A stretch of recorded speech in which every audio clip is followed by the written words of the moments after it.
అమెరికాలో ప్రభుత్వానికి చిల్లి గవ్వ కూడా ఖర్చు పెట్టేటువంటి వెసులుబాటు లేకపోవడం మొత్తం అమెరికానే షట్ డౌన్ స్టేజ్లో ఉంది అనేటువంటి ప్రచారం. దీని వలన అక్కడ ఉంటున్నటువంటి ప్రవాస భారతీయులు ఎన్ఆర్ఐల పైన ఎలాంటి ప్రభావం చూపించబోతుంది? మరీ ముఖ్యంగా ఎమర్జెన్సీ సర్వీసెస్ విషయంలో మాత్రం కొన్ని మినహాయింపులు ఉండొచ్చు, కానీ మిగతా వాటి అన్నిటిపైన నియంత్రణలు తప్పు అనే సంకేతాలు ఉన్నాయి. దీనిపైన విశ్లేషణ చూద్దాం. మనతో పాటు సాయి శ్రీనివాస్ భూమిరెడ్డి గారు యుఎస్ నుంచి లైవ్లో జాయిన్ అయ్యారు. Legal expert, legal analyst. Sai Srinivas గారు నమస్తే. నమస్తే అండి.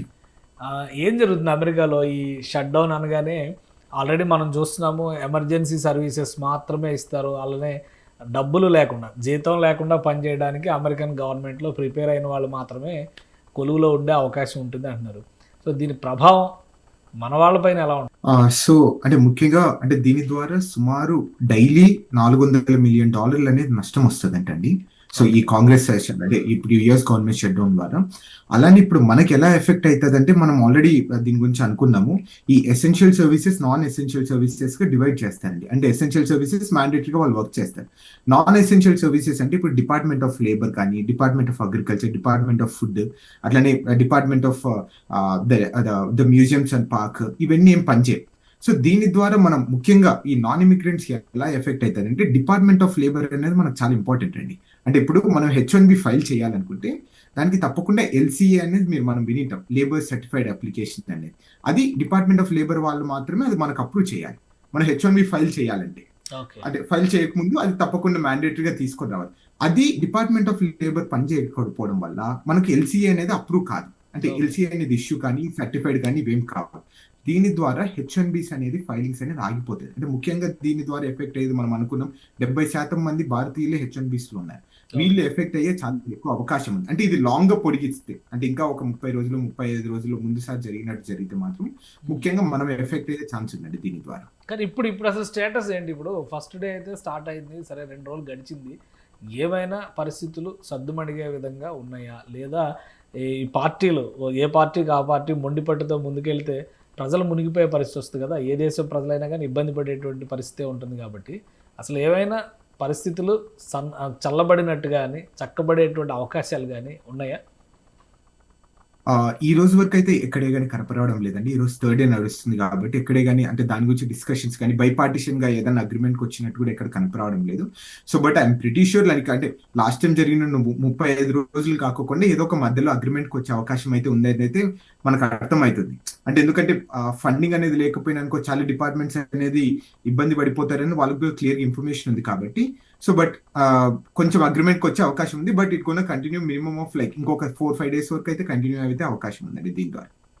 అంటే ఇప్పుడు సొల్యూషన్ రావాలంటే ఏంటి? పార్లమెంట్లో డిస్కషన్, అంటే అక్కడ కాంగ్రెస్లో డిస్కషను, లేదా సెనేట్లో డిస్కషన్, దీని ద్వారానే కన్క్లూజన్ వస్తుందా? లేదా రెండు పార్టీలు నాయకులు కూర్చుని డిస్కస్ చేయడానికి మన డెమోక్రసీలో ఉంటుంది కదా. ఇప్పుడు జనరల్గా అసెంబ్లీలో ఇలాంటి పరిస్థితి వస్తే BAC అని చెప్పని కూర్చుని, బిజినెస్ అడ్వైజరీ కమిటీ అని చెప్పని కూర్చుని ఒక సొల్యూషన్ తీసుకొచ్చి ఒక పరిష్కారం. పార్లమెంట్లో జరిగినా కానీ దాదాపు అలాంటి పరిస్థితే ఉంటుంది. మరి అక్కడ ఎట్లా ఉంటుంది ప్రొసీజర్? సేమ్ ఇలానే ఉంటుందండి. నార్మల్గా సేమ్ బైపార్టిషన్ అగ్రిమెంట్ అనేది వస్తారు. అంటే ఇప్పుడు ఫర్ ఎగ్జాంపుల్ ఇప్పుడు డెమోక్రాట్స్ వాళ్ళు మెడికేర్, ఒబామా కేర్ కి ఫండ్స్ ఇవ్వాలంటున్నారు. సో సుమారు $1 trillion ఇవ్వాలంటున్నారు. వీళ్ళేమో రిపబ్లికన్స్ ఏమో మేము దానికి ఇవ్వము అంటున్నారు. సో మేబీ ఇట్లాంటిది ఒక అందరు కూర్చొని బైపార్టిషన్ గా ఒకటి అనుకొని నార్మల్ గా సరే ఇంత ఇవ్వలేము అంత ఇస్తాము అనేది, లేకపోతే ఈ మెడికేర్ ని రిమూవ్ చేస్తాము, లేకపోతే ఒబామా కేర్ ని రిమూవ్ చేసి దీన్ని ఫండ్స్ అనేది తగ్గిస్తాము అనే దానికి అగ్రిమెంట్స్కి వచ్చే అవకాశం అయితే సేమ్ ఇలానే సేమ్ మన భారతదేశం ఎలా ఉంది ఇక్కడ కూడా అలాంటి అవకాశాలే ఉన్నాయి.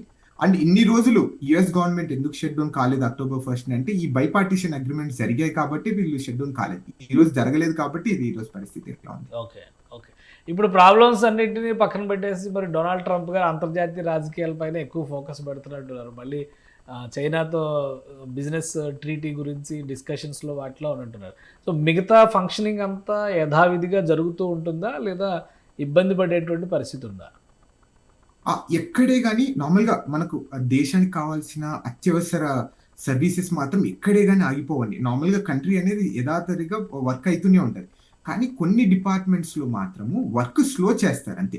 అంటే ఇప్పుడు for example department of labour కి నేను చెప్తాను మీకు. ఇప్పుడు అగ్రికల్చర్ డిపార్ట్మెంట్ కి 85,000 మంది ఉంటారండి. సో దాంట్లో ఏం చేస్తారంటే వితౌట్ పే సుమారు 32,000 మంది పనిచేస్తారు, మిగతా వాళ్ళందరినీ ఇంటికి పంపించేస్తారు. అంటే కొన్ని రోజులు మీరు లీవ్ తీసుకోండి.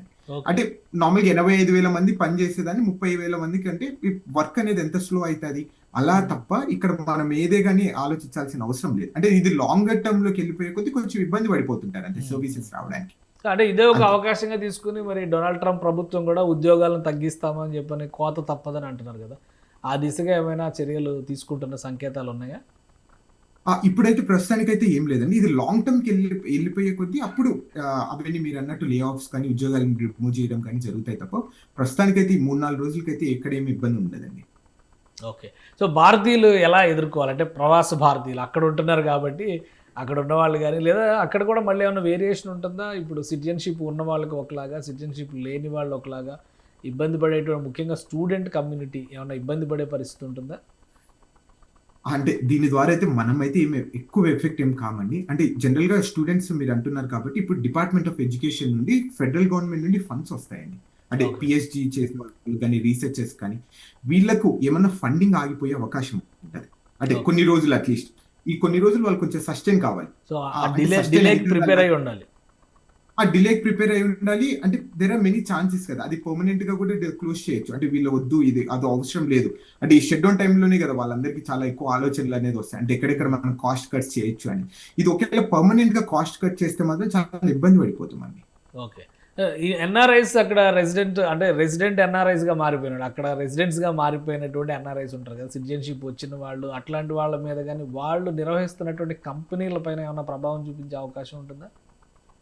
తప్పకుండా ఉంటుందండి. అంటే ఇప్పుడు ఫెడరల్ గవర్నమెంట్ నుండి కాంట్రాక్ట్స్ ద్వారా వర్క్ చేస్తుండే కొన్ని ఐటీ కంపెనీస్ వాళ్ళ తప్పకుండా అక్కడ కాస్ట్ కటింగ్ ద్వారా లేకపోతే నార్మల్ గా ప్రాజెక్ట్ అయ్యే డబ్బులు రిలీజ్ చేయకపోవడం కానీ ఈ పేమెంట్స్ రిలీజ్ చేయకపోవడం వల్ల తప్పకుండా ఇండైరెక్ట్ గా ఐటీ కంపెనీస్ అనేది ఎఫెక్ట్ అయిపోతుంది కదా. అప్పుడు కూడా ఇండైరెక్ట్ గా డైరెక్ట్ గా వాళ్ళని కూడా లే ఆఫ్ చేసే అవకాశం ఉంటుంది. కొన్ని రోజులు వాళ్ళని కూడా మీరు లీవ్ తీసుకొని ఉండండి అని చెప్పే అవకాశం కూడా ఉంటుంది. అంటే ఈ ఫండింగ్ అనేది చాలా ఇంపార్టెంట్ కదా.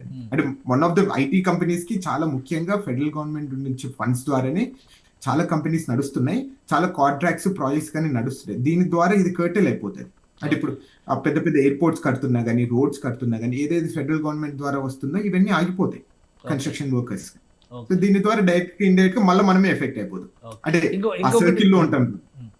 తర్వాత అవుట్ సోర్సింగ్ లో కూడా చాలా మంది మన వాళ్ళు చేస్తున్నారు. అంటే ఇండియా నుంచి కూడా వర్క్ ఫ్రమ్ హోమ్ లాగా ఇండియా నుంచి ప్రాజెక్ట్స్ హ్యాండిల్ చేస్తున్నారు, US government related projects handle చేస్తున్నారు, వీళ్ళందరూ ఎఫెక్ట్ అయ్యేటువంటి ఛాన్స్ ఉంటుందా? అండ్ ఇఫ్ దేర్ అంటే వాళ్ళ కంపెనీ ఒకేలా ఫెడరల్ గవర్నమెంట్ ద్వారా కాంట్రాక్ట్స్ తీసుకొని చేస్తే మాత్రం మనం కూడా ఎఫెక్ట్ అవుతాం. ఇది ఓన్లీ లాంగ్ టర్మ్ గా ఎఫెక్ట్ అవుతాం అండి. So maybe like 30 days 35 days ఒకవేళ ఇది కంటిన్యూ అయితే ఎఫెక్ట్ అవుతాం తప్ప నార్మల్ గా చిన్న 3-4 days కి అయితే ఏం ఎఫెక్ట్ కామండి ప్రస్తుతానికి. వీలైనంత తొందరగా సొల్యూషన్ రావాలని కోరుకోవాలి అయితే మనం కూడా. అంతే త్వరగా కూడా వస్తుందని నేను అనుకుంటున్నాను. ఎందుకంటే ఇది ఒక ప్రజాస్వామ్యంలో కానీ రాజ్యాంగబద్ధ వ్యవస్థలు ఇలాంటివి అప్పుడప్పుడు జరుగుతుంటాయి. ఎందుకంటే ఆ అధికారాన్ని ఎవరికెవరికి ఉన్నాయని మనం చూపించుకోవడానికి తప్ప దిస్ నథింగ్ టు వరీ దీని విషయంలో. రైట్. థ్యాంక్ యూ శ్రీనివాస్ గారు విశ్లేషణ అందించినందుకు. ఇది ఇప్పుడు జరుగుతున్నటువంటి షట్ డౌన్ ప్రభావం ఖచ్చితంగా భారతీయుల పైన, ప్రవాస భారతీయులు అక్కడ ఉంటున్న వాళ్ళపైన, వాళ్ళు నిర్వహిస్తున్నటువంటి కంపెనీలు కార్యకలాపాలపైన కూడా ఖచ్చితంగా ఉంటుందని చెప్పి సాయి శ్రీనివాస్ గారు విశ్లేషిస్తున్నారు. అలానే ఎక్కువ రోజులు కనుక ఈ షట్ డౌన్ కంటిన్యూ అయితే జనజీవనం మొత్తం కూడా దాని ప్రభావంలో ఎఫెక్ట్ అయ్యేటువంటి ప్రమాదం ఉంటుంది. కానీ ఇప్పుడున్న పరిస్థితుల్లో వీలైనంత తొందరగా పరిష్కారం రావచ్చు అని చెప్పని భావిస్తున్నట్టుగా చెప్తున్నారు. ఇది స్పెషల్ డిస్కషన్. Keep watching.